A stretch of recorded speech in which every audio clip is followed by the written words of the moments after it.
I'm doing so awesome on my own. Like, right now, I found this can of beans. Gotcha.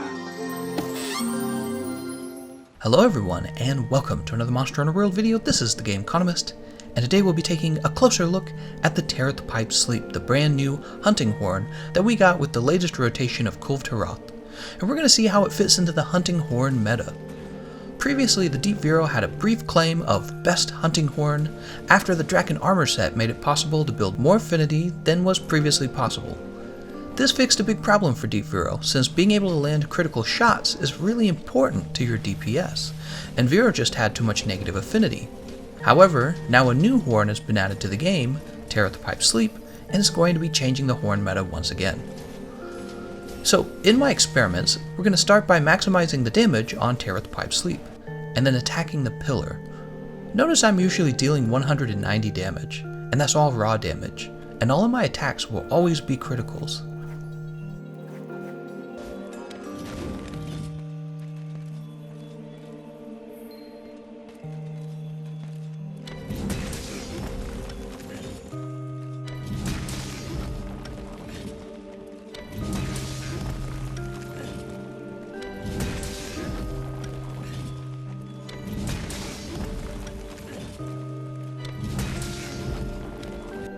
Next, we'll maximize damage on the Deep Furrow, and what you'll notice is that it actually has a lower attack value than Taroth Pipe Sleep, yet when we hit the pillar, it is dealing just slightly more damage of 193. Now there's a few things we have to think about here. First of all, with only 90% affinity, Deep Furrow should on average be missing 1 out of 10 criticals. If you factor that in, the average damage drops down to 188. The other thing we have to consider is that the pillar is probably taking high dragon damage.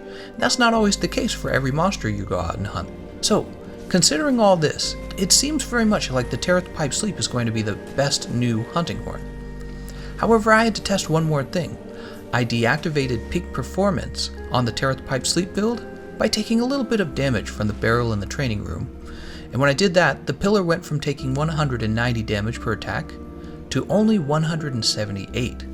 You also notice Furrow in that case goes back to having the highest raw damage, which kind of means that the Taroth Pipe Sleep build really does rely on peak performance, and if you're not that skilled, if you're not good enough to never take damage or to avoid all of the monster's moves, your downtime for peak performance can really affect your output.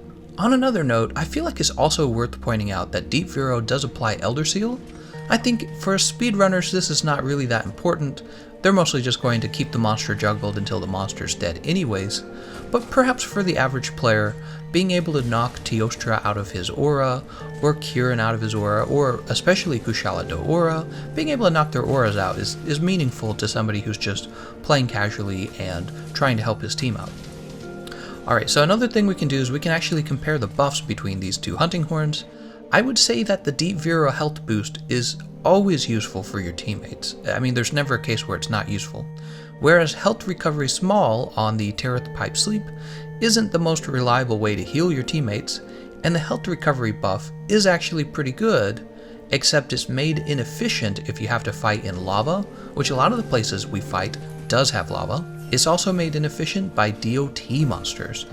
And that really brings us to my main conclusion, that Taroth Pipe Sleep is going to be the best hunting horn in a lot of cases, but only by a slim margin, and when it comes to fighting one of the DOT monsters such as Valhazak, Lunastra, or Teostra, it's probably the case that Deep Furrow is going to be a better choice. You also might use Deep Furrow to fight Behemoth, who has a 3-star weakness to dragon damage.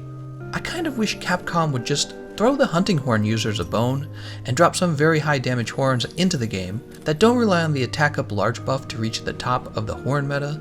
The fact that Taroth Pipe Sleep only beats out Furrow by a slim margin, and probably not even in all cases, feels kind of humdrum and boring. I want something to blow my mind away at this point.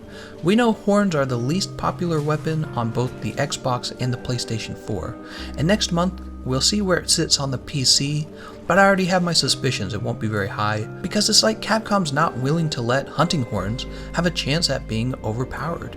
One last problem with the Taroth Pipe Sleep is its lack of accessibility. Taroth Pipe Sleep is another one of those horrible Kulve Taroth Rarity 8 RNG weapons, which means probably a very small percentage of anyone actually owns this horn right now, and so you guys should still be interested in learning about the Deep Vero horn's optimal build, which I have a video for that right here if you're curious. Finally, I wanted to mention that Taroth Pipe Sleep is now the best sleep ailment horn in the game. And so I have here a crowd control build that I put together that you can tweak if you prefer to build more damage on it instead. Alright, I want to thank you all for watching, and I'll see you guys next time.